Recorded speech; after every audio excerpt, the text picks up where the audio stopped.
Hiti, wo Hiti, lo Hiti na Hiti hai makula, lo Hiti, wo Hiti, lo Hiti na Hiti hai makula, nakula na. And now we arrive at the economics concept, public goods.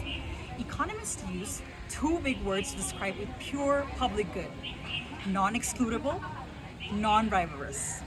First, let's talk about non-excludability. The Hiti was built to serve the community.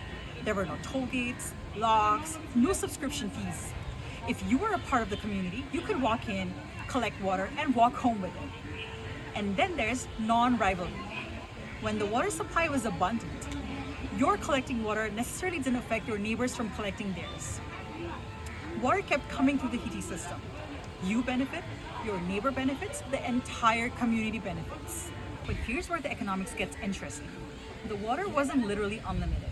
During dry periods, the flow could become very small, sometimes just drop by drop. So the real challenge wasn't simply who gets to collect the water. It was who keeps the whole system working. Because think about what had to be maintained. The channels, the ponds, the stone spout, the drainage, and the water system feeding the Hiti. If everyone gets the benefit, but nobody's individually responsible for paying for maintenance, you have a problem. You might think, why should I spend my time and money maintaining the Hiti when everyone else can use it anyway?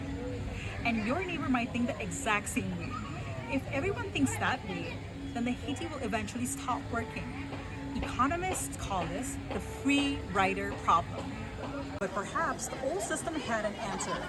It wasn't relying on everyone simply being generous. There were communities, there were Guthis, there were assets, there were rules, there were incentives, and there were relationships between the state and the communities. In other words, the physical infrastructure had an institutional infrastructure behind it. And that's something we often forget.